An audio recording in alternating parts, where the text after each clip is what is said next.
Hey, what's up? Welcome to the channel. Just some encouragement for you if you're out there building furniture for other people and they're paying you to do it. You're never going to reach perfection. That's just impossible. There's no such thing as perfection. That's part of the beauty of handcrafted stuff. It's not made by a machine.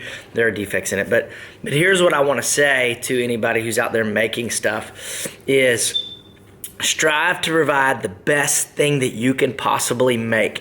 And if you make a mistake, there are sometimes you can make mistakes, fix it, hide it, whatever. No one will ever know. But then there's another thing where you have a mistake or something's not exactly right and you just try to slide it under the radar and hide it and like just not acknowledge it because maybe you messed up and you don't want to go back and fix something, or it means you got to repeat a whole process and you're more doing it kind of underhanded and you're like, oh, the customer will never notice. Here's what I've learned, and I'm going to show you a Facebook post of probably the best client that I've ever had. They have done a lot of business with me, and I realized that doing the right thing and striving for excellence of like, man, there's certain standards I have in my shop that I'm not going to let out.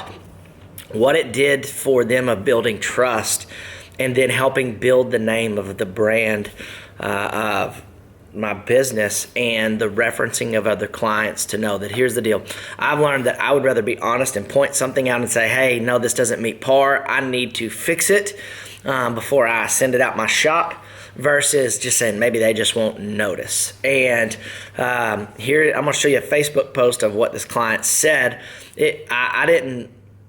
Basically, it came to pick up a table, 2 tables that I built for them, and then they were like, I was like, hey, we can deliver this one, but this one's not going out to my shop because it doesn't meet standard and I got to fix it. And it was a pain to fix. I mean, it was a hassle. But here's what he said, and I'm going to pop it up. You can read it.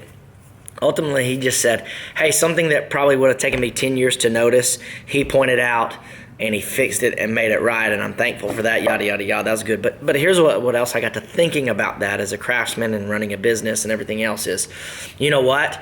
I want his trust in that moment. What if I would have sent it out and he would have noticed it because he's paying some pretty good money for this and been like, man, what's up with this? Why is this not right? Or why does it look like this? And he might have noticed it right away. And then in that moment, he would have to call me. Hey, can you fix this? Or why didn't you do this? Or why was this like that? Oh, I didn't, make up excuse.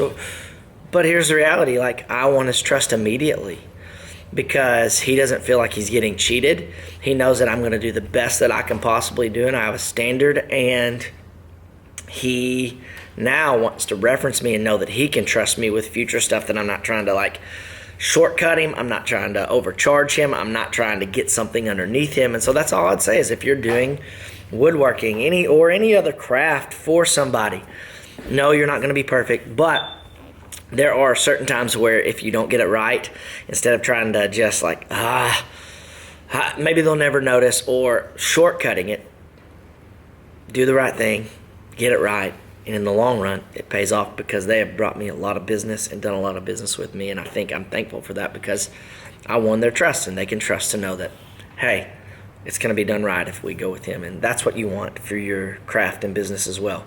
Do the right thing. Press for excellence. You make a mistake, own it.